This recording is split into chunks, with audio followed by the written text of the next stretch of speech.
What's going on, everybody? Mike Lindsley back with you for an ML Sports Take here at Rosie's Corner. Don't forget, pizza wing combos all week long. Today is Turkey Slop Tuesday, and you can get the delicious Lunas, the hot and cold subs, pastrami Reuben, you name it. It's all here. Try the Gold Fever wings, and you can get gift cards for all family and friends this holiday season here at Rosie's. Come on down here to Brewerton. It looks great out there. The awesome paved job construction work, the sidewalks, and of course the amazing lights and the Christmas decorations. It looks really festive down here at Rosie's Corner. So stop on by, grab some lunch today, grab some turkey slop for lunch, or grab and go for dinner here at Rosie's Corner, Route 11 in front of the Brewerton Bridge, a proud Platter supporter, and follow them all over social media as well, Facebook and Instagram included. So one of the big things for the Buffalo Bills this year, one of the big reasons why they trampled San Francisco, and they've trampled a lot of teams between 20 and 30 points in terms of margin of victory, is the offensive line. And you know, for years and years and years, we heard the likes of Colin Cowherd and others say, well, McDermott can never figure out the offensive line. He can never figure out the offensive line. And for a long time, it was said, because it was true, the Bills' offensive line was nowhere near a Kansas City's, nowhere near a Baltimore's, nowhere near a San Francisco's for that matter, and a couple others in the NFL.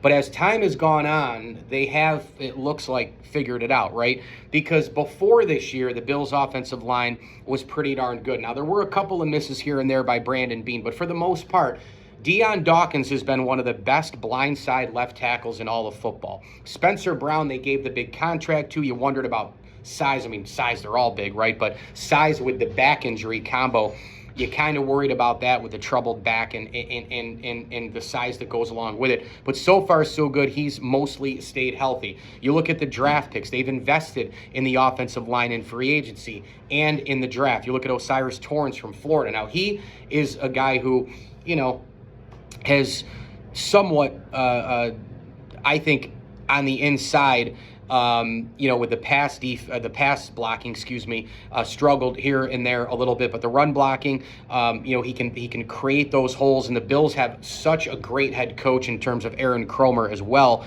where they do a lot of different things running the football, right? They'll run gap, they'll run inside zone, outside zone.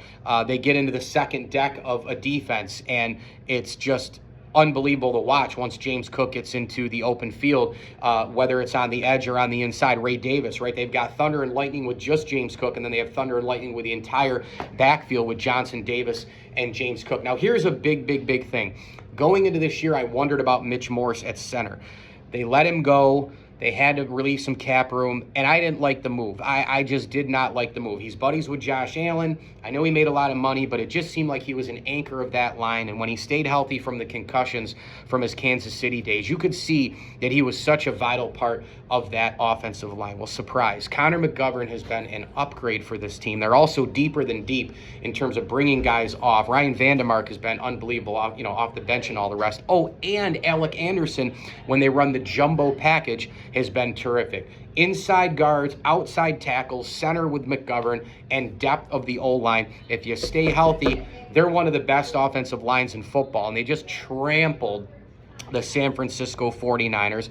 The offensive line against many other teams this year, Miami Dolphins, you look at the sensational play that they had against the Seattle Seahawks. You look at the first game of the year with the Arizona Cardinals and the comeback. They started to wear down the Cardinals' defensive line. There are a ton of examples where the Buffalo Bills have been amazing with the offensive line. And with that line, it allows them to do so many things. They can roll Josh Allen out and play action, what they've done. They've done that a little bit more this year. I love the old Brian Dable offense where Allen would do the delay play action to a running back, come all the way around and just sit there and kind of bounce with that 6'5", 250-pound frame and survey the field. And he can check down multiple players at that time with the Cole Beasleys and the Stephon Diggses and the like. But now you can get him out there, and he's got a couple of tight ends. He's got Khalil Shakir. He's got, if and when they come back and healthy, I mentioned a couple tight ends, but Dalton Kincaid, Dawson Knox, if they're all healthy, and they're Keon Coleman coming back, a bunch of options there. His security blanket and Khalil Shakir, screen plays for the running backs, and if his first, second, third options aren't there,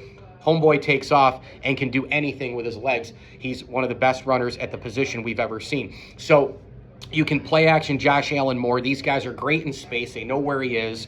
And the ground game, which is a quarterback's best friend, has been unbelievable for the Bills. And Josh Allen is still Superman when he needs to be. We saw the lateral and the jump through, to the pylon. We've seen him with a run against Kansas City. He can be Superman. He can win you in the second half. If you have to have him throw it 30 times and run it 10, he will.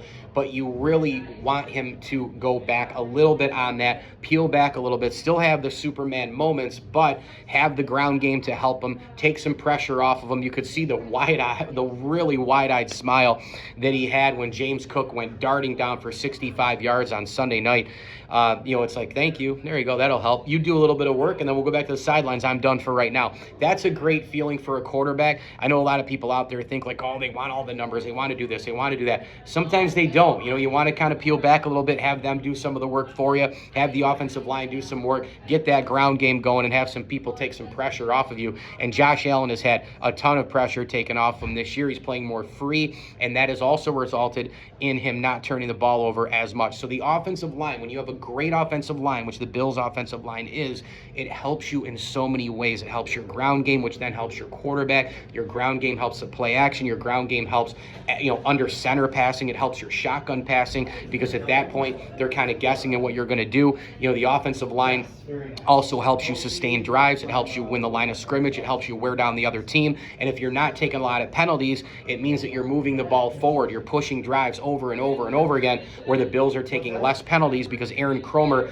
and the staff has worked diligently, and the players have worked diligently in terms of getting better from a technical standpoint, which has helped you as well. You're not, first down, nope, 1st and 20 holding penalty. Those are drive killers, those penalties. They've improved on those with Aaron Kromer here in 2025. So the Bills offensive line right now, I would say, is one of the top couple in the NFL, and let's see if they can keep it going the rest of this year. But man, they're built for all kinds of weather as well, which is a big thing. And those are all the boxes right now that the Bills have checked as an offensive line, and everyone deserving credit from McDermott on down, Kromer and the players and everybody else. It has been a cohesive unit that, for the most part, has been dominant. Mike Lindsley with you here from Rosie's Corner. Stop by for pizza and wings, your turkey slop today, chicken and biscuits tomorrow. You've got your Fish Friday as well coming up in a couple of days. Don't forget, gift cards available for the holiday season, and those hot and cold subs are amazing, man. They can put it on rye, let's say, with your pastrami Reuben. You can get your turkey club. You can get your meatball bomber and some of the cold subs as well. Order the grilled chicken here. Order the lasagna. A lot of comfort foods outside the ones that I mentioned, and you can go healthy with a chef salad and many other options here at Rosie's Corner. A proud Platter supporter. They've got the Gold Fever sauce and the honey. You can take it with you and do your thing. So make sure that you stop by Rosie's Corner, Route 11 in Brewerton, where it's all holidays all the time outside. It looks great out here, and really appreciate Rosie's support of the ML Sports Platter. As I always tell you, enjoy the games.